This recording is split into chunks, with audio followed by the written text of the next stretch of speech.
Good morning, students. I welcome you all in online study classes of Sky International School. Students, today I am going to teach you Geography lesson number 4, the air around us. Okay? For that, all of you open page number 128. Take pencils in your hand and let's start with me. The first heading is atmosphere. Okay? Vayumandal. The atmosphere is the gaseous layer that surrounds planet Earth. क्या है? ये एक gaseous layer है जो अर्थ को जो है वो चारों तरफ से घेरे हुए है. It is the widest of all four realms. ये बाकी के जो चारों 4 realms हैं उसमें ये सबसे वाइडेस्ट है. As it expands more than 1600 kilometre into the space. क्यों? जैसा कि ये 1600 किलोमीटर तक स्पेस में फैला हुआ है, इसलिए बाकी के 4 realms में से ये सबसे वाइडेस्ट है. It is held in its place by the gravitational pull of the earth. ये पृथ्वी के गुरुत्वाकर्षण बल की जगह के कारण जो है अपनी जगह पे रुका हुआ है. Oxygen, nitrogen and carbon dioxide are some of the important gases present in an ideal combination to make life possible on the earth. क्या है? हमारे इस एटमॉस्फेयर में ऑक्सीजन, नाइट्रोजन और कार्बन डाइऑक्साइड ये एक अप्रोप्रिएट अमाउंट में, एक आइडियल अमाउंट में, एक आइडियल कॉम्बिनेशन में है, जिसकी वजह से हमारे अर्थ पे क्या है, लाइफ पॉसिबल है. Atmosphere also regulates the temperature condition on the earth. ये जो एटमॉस्फेयर है ये क्या करता है, ये हमारे जो अर्थ है उस पर टेम्परेचर को भी मेंटेन करता है, रेगुलेट करता है टेम्परेचर कंडीशन को भी. Although air does not absorb much of the insolation. जो एटमॉस्फेयर में जो हवा है वो बहुत ज़्यादा जो रेज वगैरह आती है स्पेस में से, सन से, उसको ये क्या करता है, एब्जॉर्ब नहीं कर पाता है. It contains like water vapour, dust particle and a form of oxygen gas called ozone. तो इसमें क्या क्या होता है, इसमें वाटर वेपर है हमारे, इट्स कंस्टिट्यूएंट लाइक, इसके जो वो है अलग अलग कंस्टिट्यूएंट्स हैं, वो है वाटर वेपर, डस्ट पार्टिकल्स, धूल के कण हैं, and a form of oxygen gas called ozone. और ओजोन भी इसमें पाया जाता है. Absorb most of the harmful ultraviolet rays from of the sun. और ये जो ओजोन वगैरह है, ये जो जिनके बारे में भी पीछे बात किया गया, ये क्या करते हैं, ये जो सन से आने वाले अल्ट्रावायलेट रेज हैं इनको ये एब्जॉर्ब कर लेते हैं, वो अर्थ तक नहीं पहुंच पाते. It also prevents small pieces of rock from outer space from reaching our planet. और ये क्या करते हैं, ये जो हमारे स्पेस से जो स्मॉल पीसेस अर्थ की तरफ गिरते हैं उनको भी अर्थ पे आने से ये रोक लेते हैं. अब आइए हम देखते हैं कि ये किस किस चीज़ का, ये जो गैसेस है, ये गैस मिक्सचर ऑफ गैसेस है, ये किसका किसका कॉम्बिनेशन है. The earth atmosphere consist of various gases in densest at sea level and thin rapidly with altitude. क्या होता है, ये जो एटमॉस्फेयर में जो भी ये चीज़ें हैं वो सी लेवल पे बहुत डेंस्ड हैं, लेकिन जैसे जैसे हम हाई ऊपर की तरफ बढ़ते जाते हैं, सी लेवल से ऊपर की तरफ, ये बहुत तेज़ी से बहुत थिन होते जाते हैं. Nitrogen 78% and oxygen 21% constitute the bulk of the total atmosphere. जो हमारा टोटल एटमॉस्फेयर है उसका 78% क्या है, नाइट्रोजन है, और 21% ऑक्सीजन. अगर प्लस करोगे तो कितना हो गया, 99% हो गया. Remaining 1% volume of the atmosphere is constituted by carbon dioxide, organ, neon, helium, krypton, xenon and ozone. और बाकी के 1% में ये सारी जो इनएक्टिव गैसेज हैं और CO2 इसमें है.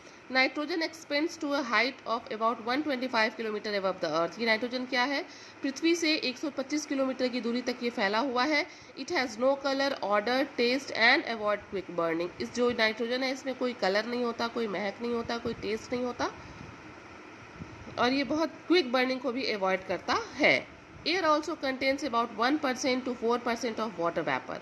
हवा में 1 से 4% तक क्या होता है, वाष्प होता है. One half of this water vapour lies with in 2 kilometre height above the earth surface. और ये वाटर वेपर जो है बहुत हाइट तक नहीं होता है, केवल अर्थ के सरफेस से 2 किलोमीटर तक के रेंज में ही ये वाटर वेपर पाया जाता है.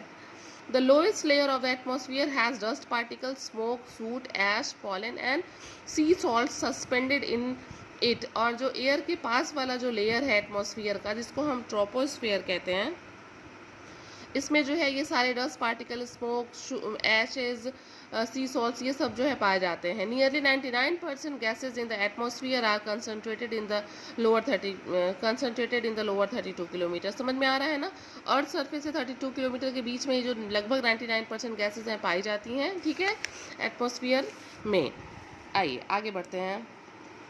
Oxygen is used by humans and animals directly. जो ऑक्सीजन है आपको पता ही है, हम लोग और जानवर जो है इसको डायरेक्टली यूज़ करते हैं ब्रीदिंग के लिए। Plants give out oxygen when they make their food during photosynthesis. पौधे जब खाना बनाते हैं फोटोसिंथेसिस प्रोसेस से, तो वो क्या करते हैं, ऑक्सीजन को रिलीज करते हैं और कार्बन डाइऑक्साइड को एब्जॉर्ब करते हैं। The amount of oxygen supply remains constant in there if there are large parts of the earth covered by tree. मतलब क्या है, ऑक्सीजन की सप्लाई परमानेंट होती रहेगी अगर पृथ्वी पे एक बहुत बड़ी मात्रा में पेड़ पौधे हमेशा लगे हुए हों। Carbon dioxide is important because plants need it to make their food. Carbon dioxide भी ज़रूरी है क्योंकि पौधे उससे जब फोटोसिंथेसिस में खाना बनाएंगे तभी ऑक्सीजन रिलीज करेंगे। Burning of solid waste trees and the incomplete consumption of fossil fuels like coal oil and natural gases increases the amount of carbon dioxide in the air. मतलब इन चीज़ों के जलने से और ये चीज़ें हमारे इन्वायरमेंट में रहने से कार्बन डाइऑक्साइड एयर में रिलीज होता है, which disturbs the natural balance of the gas. और इससे क्या होता है, ये हमारे नेचर के बैलेंस को भी डिस्टर्ब करता है, गैसियस बैलेंस को। Large amount of carbon dioxide added to the atmosphere forms a blanket to create a greenhouse effect by trapping the heat radiated back from the earth. क्या होता है, ये क्या करता है, हीट को जो है वो ट्रैप करता है, रोके रहता है। जैसे ग्रीन हाउस इफेक्ट हम लोगों ने पढ़ा है ना, तो उस तरह का ये जो है ग्लोबल वार्मिंग बढ़ेगी। क्या होगा, अगर ट्रैप करेगा कार्बन डाइऑक्साइड को हमारा एनवायरनमेंट, तो बहुत ज़्यादा ग्लोबल वार्मिंग बढ़ जाएगी। Just like the glass roof of a green house, it will lead a global warming. गर्मी बढ़ेगी तो ग्लोबल वार्मिंग बढ़ेगी। How would global warming affect life on the earth? कैसे ये हमारे मतलब जीवन को प्रभावित करेगा? जब बहुत ज़्यादा गर्मी होगी तो क्या होगा, ग्लेशियर्स से जो बर्फ़ है वो तेज़ी से पिघलेगा और सी लेवल क्या हो जाएगा, बढ़ जाएगा। Glaciers and polar ice cap in polar areas of world would melt, thus increasing the sea level. और ये क्या करेगा, धीरे धीरे सी लेवल को इंक्रीज करेगा। Sunlight reaches the earth surface as visible light, infrared waves and ultraviolet rays. क्या होता है, और इससे क्या होगा, सन जो है वो, हाँ सॉरी इससे नहीं, sunlight reaches the earth surface as visible light, infrared waves and ultraviolet rays. आपको पता है सूरज की रोशनी आती है, पृथ्वी तक पहुंचती है, इसी से हम चीज़ों को देख पाते हैं। ये विजिबल लाइट है, infrared waves and ultraviolet waves. Waves of varying wavelength, ये अलग अलग वेवलेंथ की होती है, लॉन्ग एंड शॉर्ट, कुछ बड़ी कुछ छोटी, and enter the earth atmosphere, जो अर्थ के एटमॉस्फेयर में प्रवेश करती है। The short wave coming solar radiation heat the earth surface. ये जो शॉर्ट वेव्स होती है सोलर रेडिएशन से आती है, ये क्या करती है, अर्थ सरफेस को हीट करती है ड्यूरिंग डे टाइम, दिन में। Partly close to evening and throughout the night earth emits long waves radiation back towards the space. और फिर क्या होता है कि रात के टाइम में अर्थ जो है वो लॉन्ग वेव्स को वापस जो है एटमॉस्फेयर में भेजता है, और which warms the closest overlying air layer called the troposphere. और इससे क्या होता है, जो सबसे पास का जो हमारा एटमॉस्फेयर का लेयर है ट्रोपोस्फेयर, वो गर्म होता है। This is called the heat budget of the अर्थ। इसी को हम क्या कहते हैं, उष्मा बजट या हीट बजट कहते हैं पृथ्वी का। आइए हम अगली हेडिंग पढ़ते हैं, स्ट्रक्चर ऑफ द एटमॉस्फेयर की। हमारा एटमॉस्फेयर का स्ट्रक्चर क्या है, इसमें कितने लेयर्स हैं, और सारे लेयर्स के बारे में हम अलग अलग पढ़ेंगे। Scientist have identified 5 almost concentric layers of air from the bottom to the height limit of the atmosphere. जो साइंटिस्ट हैं उसने 5 लेयर्स के बारे में बताया है, अर्थ के सरफेस से लेके मैक्सिमम हाइट तक जो है उन्होंने कुछ लिमिटेड हाइट तक जो है वो लेयर्स को बताया है। These layers are distinguished with respect to their density and temperature. इनको किसके आधार पे इसको अलग अलग किया गया है, डिस्टिंग्विश्ड किया गया है, इन लेयर्स को उनकी डेंसिटी और टेम्परेचर के अकॉर्डिंग हम अलग अलग बांट सकते हैं। They are troposphere, stratosphere, mesosphere, thermosphere including ionosphere, इसी में आइनोस्फेयर भी इंक्लूडेड है, and the exosphere. The height of the layers varies with latitude and season. जो सीजन्स के और लैटिट्यूड के अकॉर्डिंग इनका जो हाइट है वो चेंज होता रहता है, वेरी करता रहता है। Each layer has a zone of mark change in composition and temperature called pause. ठीक है, इसमें जो क्या है, ईच लेयर हैज़, क्या कह रहे हैं, कह रहे हैं each layer has a zone of marked change in composition and temperature called pause. मतलब इसमें जो है इनके कंपोजिशन और टेम्परेचर में जो चेंजेस आता रहता है उसको क्या कहते हैं, पॉज कहते हैं। आइए सबसे पहले हम ट्रोपोस्फेयर को देखते हैं और इसके बारे में जानते हैं।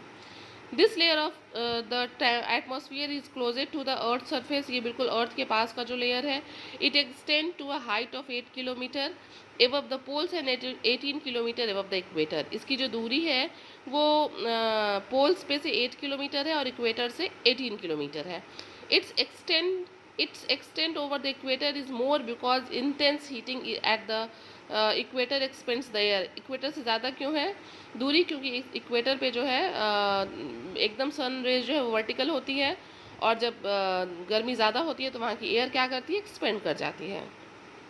Eight the poles the air is cold, dense and heavy. और पोल्स पे क्या होता है, एयर जो हवा है वो ठंडी होती है, घनी होती है, भारी होती है, इसलिए वहाँ से डिस्टेंस कम है। The troposphere is there for more compressed above the poles. ये जो ट्रोपोस्फेयर है वो पोल्स पे एकदम कंप्रेस्ड है वहाँ पे, ठीक है। आइए टर्न करिए पेज और पेज नंबर 130 पे आ जाइए। Temperature decreases with altitude at a rate of 1 degree for 165 metre of ascent within the troposphere. जब हम ट्रोपोस्फेयर पे 165 किलोमीटर कवर करते हैं तो 1 डिग्री सेंटीग्रेड गिर जाता है, यानी कि हर 165 मीटर के बाद टेम्परेचर 1 डिग्री गिरता है। We call it normal lapse rate of temperature, इसी को normal lapse rate of temperature कहते हैं। The upper limit of troposphere is called the tropopause, और इसके सबसे ऊपर वाले भाग को हम ट्रोपोपॉज कहते हैं। Water vapours and dust particles are present in this layer, so all weather phenomena takes place. यार आपको पता है कि इसी ट्रोपोस्फेयर वाले लेयर में ही हमारा सारा वेदर फिनोमेना, बारिश होना, तूफान आना, बिजली कड़कना, ये होता है क्योंकि यहाँ पे डस्ट पार्टिकल और वाटर वेपर पाए जाते हैं। The atmosphere does not get heated directly by the sun rays. The troposphere absorbs maximum heat from the warm earth. The heated surface of the earth warms the layer of air resting above it. कह रहा है the atmosphere does not get heated directly by the sun rays. जो यहाँ का ये जो atmosphere है troposphere, ये डायरेक्ट सन से हीट नहीं होता है। The troposphere absorb maximum heat from the warm earth, ये जो अपना मैक्सिमम हीट है ये गर्म पृथ्वी से लेता है। And the heated surface of the earth warms the layer of air resting above it, और जो अर्थ जब हीट हो जाता है तो ये अपने ऊपर के हवा को भी गर्म कर देता है। ओके, आइए अब हम सेकेंड लेयर के बारे में पढ़ते हैं, stratosphere.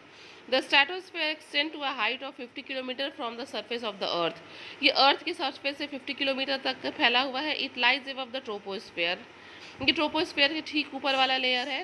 Temperature remains almost constant to the height of 20 kilometre, लगभग 20 किलोमीटर तक इसका जो टेम्परेचर है वो कांस्टेंट रहता है। Beyond which it gradually rises till the stratopause, और ये कब तक और 20 किलोमीटर के बाद से ये बढ़ता जाता है जब तक कि इसका स्ट्रेटोपॉज यानी कि इसका आखिरी हिस्सा नहीं आ जाता है, द अपर लिमिट नहीं आता है स्ट्रेटोस्फेयर का। The belt of high temperature corresponds with the presence of ozone, और क्या होता है इसके ऊपर वाले हिस्से में ओजोन लेयर पाया जाता है। It absorbs harmful ultraviolet rays of the sun, ये सन से आने वाले अल्ट्रावायलेट रेज को अपने में एब्जॉर्ब कर लेता है। Hence the high temperature condition occur, और यहाँ पे क्या होता है टेम्परेचर जो ऊपर वाला जो इसका स्ट्रेटोपॉज है वहाँ पे टेम्परेचर बहुत हाई होता है।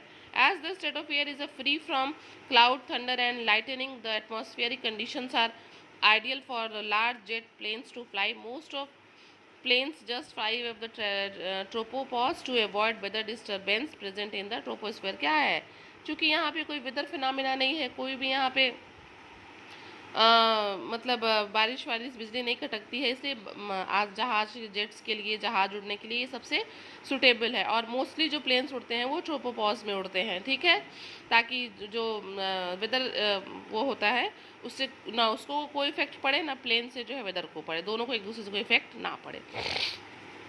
आइए हम लोग थर्ड पढ़ते हैं, mesosphere. The mesosphere extends to a height of about 80 kilometre on an average and lies above the stratosphere. क्या होता है, ये लगभग 80 किलोमीटर जो है, ये height of about 80 kilometre on above average, लगभग इतनी ऊंचाई तक ये फैला हुआ है, और ये ठीक स्ट्रेटोस्फेयर के ऊपर का थर्ड वन है, ठीक है, लेयर है। Temperature decreases with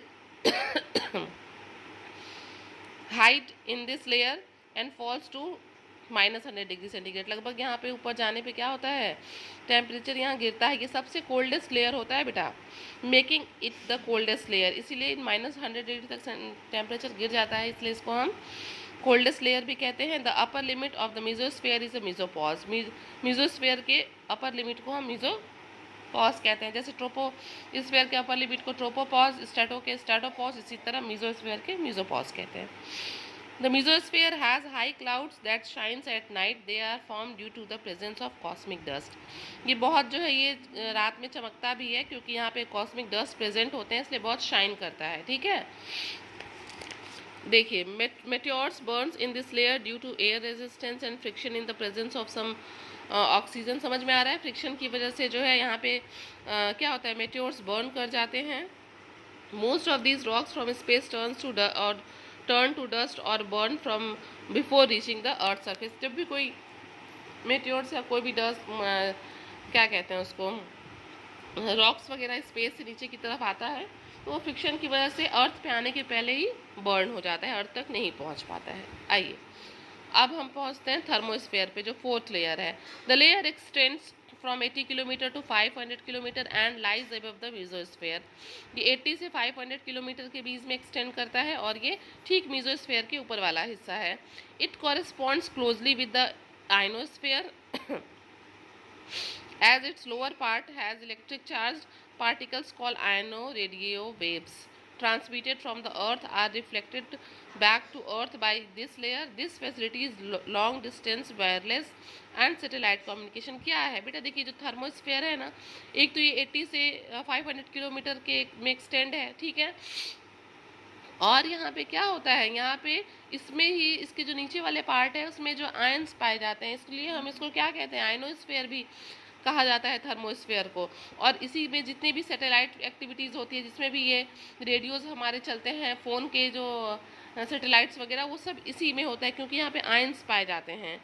in the upper part of this layer temperature begins to rise rapidly up to 1480 degree centigrade. This is because gaseous molecules absorb the X-rays and short wave ultraviolet rays of the sun. यहाँ पे temperature बहुत तेज़ी से बढ़ता है, 1480 degree centigrade तक बढ़ता है, क्योंकि ये जो लेयर है, इसके जो मॉलिक्यूल्स हैं वो एक्स रेज को और शॉर्ट वेव अल्ट्रावायलेट रेज को क्या करते हैं, अपने अंदर एब्जॉर्ब करते हैं। The thermosphere protects us from meteoric showers because at such high temperatures most substance burn out. क्योंकि इतना ज़्यादा हाई टेम्परेचर है, ये हमको क्या करता है, मेटेरिक बम्बार्डमेंट से बचा लेता है। जैसे ही इसमें कोई भी मेटेरियल्स गिरते हैं वो क्या होते हैं, बर्न कर जाते हैं, क्योंकि यहाँ का टेम्परेचर कुछ ज़्यादा ही हाई है। And the last and the fifth layer is exosphere, the uppermost layer of the atmosphere which extend beyond the ionosphere up to 1600 kilometer is known as exosphere। सबसे लास्ट वाला जो हमारा लेयर है उसको हम एक्सोस्फीयर कहते हैं, बाहर वाले हिस्से को। It does not have any definite border, इसका कोई बॉर्डर नहीं है, ठीक है। 1600 किलोमीटर के बाद से आप देख लीजिए कि ये पूरा आयनोस्फीयर ही है। It does not have any definite border to the interplanetary space. This layer has very scattered gases, इसमें गैसें बहुत फैली हुई हैं। Gravitational pull is minimum in this layer, और यहाँ पे गैस इसीलिए फैली हुई है क्योंकि ग्रेविटेशनल पुल बहुत कम है जो उनको बांध नहीं पा रहा है। आइए अब हम लोगों ने बहुत अच्छे से पांचों लेयर्स के बारे में पढ़ लिया। Now we will come on the last heading, importance of the atmosphere की। क्या इंपॉर्टेंस है एटमॉस्फेयर का, कह रहा है the atmosphere is very useful to us in the following ways. इस तरीके से एटमॉस्फेयर बहुत यूजफुल है हमारे लिए। It is essential for both plant and animal life because it contains life sustaining gas, carbon, oxygen, carbon dioxide and nitrogen. ये हमारे लिए और एनिमल्स की लाइफ के लिए बहुत ज़रूरी है लाइफ, क्योंकि इसमें life sustaining gas oxygen, carbon dioxide और नाइट्रोजन पाया जाता है। Weather phenomena occur on the earth due to the presence of dust particles and water vapor at the atmosphere। Atmosphere हमारे इसलिए भी ज़रूरी है क्योंकि जो वेदर एक्टिविटीज़ होती है वो इसीलिए होती हैं क्योंकि हमारे एटमॉस्फेयर में वाटर वेपर और डस्ट पार्टिकल पाया जाता है। The atmosphere regulates the air temperature on the earth. It prevents extreme of temperature which would have made life possible. क्या होता है, ये हमारे ये एटमॉस्फेयर ही हमारे अर्थ के जो टेम्परेचर है उसको रेगुलेट्स करता है, कम ज़्यादा करता है, और इसी टेम्परेचर के रेगुलेट रहने से इसमें हमारा लाइफ पॉसिबल है। The ozone layer in the upper stratosphere protect us from the harmful ultraviolet rays of the sun। Stratosphere के अपर में स्ट्रेटोपॉज में पाए जाने वाला जो ओजोन लेयर है वो हमको अल्ट्रावायलेट रेज से बचाता है, जिससे हम डिफरेंट डिजीज से बच जाते हैं, इसलिए भी एटमॉस्फेयर हमारे लिए बहुत ज़रूरी है। The ionosphere reflects radio waves transmitted from the earth which makes radio broadcasting possible. ये भी कह रहा है कि इसी ionosphere के रिफ्लेक्शन की, रेडियो वेव्स के रिफ्लेक्शन की वजह से रेडियो चलाने में, फ़ोन पे बात करने में, टीवी देखने में हम लोग को सुविधाएं होती हैं. And the atmosphere allows sounds to travel around it. इसी में तो क्या है, साउंड्स वेव्स जो है वो फ्लो करती है और हमको किसी की आवाज़ सुनाई देती है. देखिए यहाँ पे एक क्वेश्चन दे रहा है, time to know why do mountaineers use oxygen masks at a very high altitude. क्यों हाई एल्टीट्यूड पे जाने पे ऑक्सीजन सिलेंडर क्यों लेते हैं? क्योंकि बहुत हाई जाने पे जो ऑक्सीजन है वो धीरे धीरे कम होने लगता है, इसलिए वो अपने पीठ पे ऑक्सीजन सिलेंडर लेके जाते हैं. यहाँ पे देखिए एक गुड टू नो दे रहा है, the origin of the atmosphere is due to the process of volcanic outgassing early in the earth history when the rocks on its outer surface were just formed and gases were spacing from the earth's hot interior. Many stages passed to add sufficient oxygen level to support life form. बता रहा है कि कैसे जो है origin of atmosphere हुआ था. Why are we able to see aurora phenomena beyond the Arctic and Antarctic circle and not from the tropics of or the equator? आप इसको जो है एक बार देखिएगा. और यहाँ पे भी आपका गुड टू नो दिया है, oxygen is called a life giver. Oxygen को हम लाइफ गिवर कहते ही हैं because it is essential for breathing, क्योंकि ये सांस लेने के लिए बहुत ज़रूरी है. It also helps fuel to burn, ये फ्यूल को बर्न करने में हेल्प करता है. 3/4 of air mainly oxygen, carbon dioxide and nitrogen is concentrated in the lower layer of the atmosphere. 15 or 16 kilometre above the earth's surface, hydrogen and helium are found in the upper layer. Okay student, is it clear? Now the chapter is over. You all are advised to revise the chapter to know about the atmosphere and understand it properly. So you all are advised to revise it, stay your home and stay safe. Thank you.